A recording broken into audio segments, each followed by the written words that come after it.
Hello, welcome to Nostu Flavours. ഇന്നത്തെ recipe masala പൊരിയലാണ്. ഇതൊരു easy റെസിപ്പിയാണ്. ഏത് ഒഴിച്ചുകൂട്ടാൻ്റെ കൂടെയും സൈഡ് ഡിഷായിട്ട് കഴിക്കാൻ പറ്റിയ റെസിപ്പിയാണ്.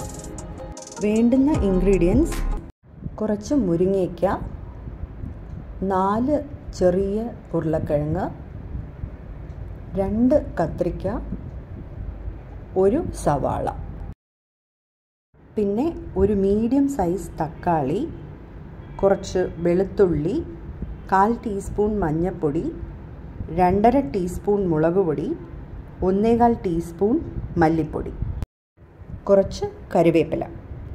ഒരു പാനിൽ കുറച്ച് എണ്ണ ഒഴിച്ച് ഓരോ ഇൻഗ്രീഡിയൻസ് ആയിട്ട് ഇട്ട് കൊടുക്കാം.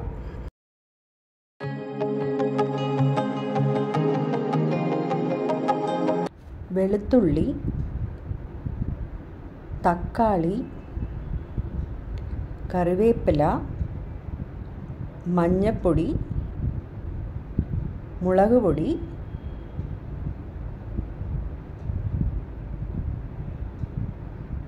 മല്ലിപ്പൊടിയും അതിലോട്ട് ചേർക്കാം.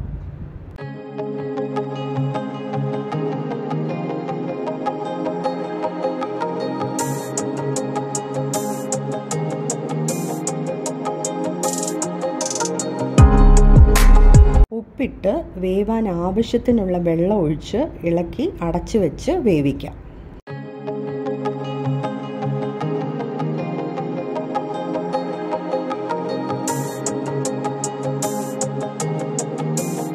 അഞ്ച് മിനിറ്റ് കഴിഞ്ഞ് ഒന്നുകൂടി ഇളക്കി അടച്ചു വെച്ച് വേവിക്കാം.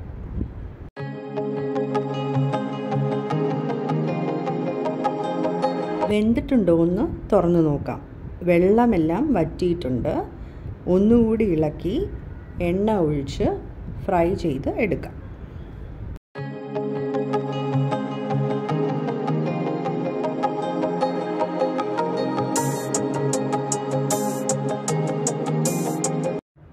കുറച്ച് ഫ്രൈ ആയി വന്നിട്ടുണ്ട്. സിമ്മിൽ വെച്ച് നല്ലപോലെ ഫ്രൈ ചെയ്ത് എടുക്കാം. നമ്മുടെ മസാല പൊരിയൽ മുരിഞ്ഞ് വന്നിട്ടുണ്ട്. ഭയങ്കര ടെംപ്റ്റിംഗ് ആയിട്ടുള്ള ഒരു സൈഡ് ഡിഷാണിത്. വെറുതെ പറയുമല്ല, ട്രൈ ചെയ്ത് നോക്കിയിട്ട് കമൻറ്റ് ബോക്സിൽ ഫീഡ്ബാക്ക് അറിയിക്കണേ. ഒരു കാര്യം പറയാൻ വിട്ടുപോയി. ഉരുളക്കിഴങ്ങും കത്രിക്കയും വലുതായിട്ട് വേണം അരിഞ്ഞെടുക്കാൻ. വെള്ളവും ആവശ്യത്തിന് ഒഴിച്ചു വേണം വേവിക്കാൻ. ഒരുപാട് വെന്ത് കുഴഞ്ഞു പോയാൽ ഫ്രൈ ചെയ്തെടുക്കാൻ ബുദ്ധിമുട്ടാവും. ഈ റെസിപ്പി നിങ്ങൾക്ക് എല്ലാവർക്കും ഉറപ്പായിട്ടും ഇഷ്ടമാവും. അപ്പോൾ അടുത്ത വീഡിയോയിൽ കാണാം. ബൈ.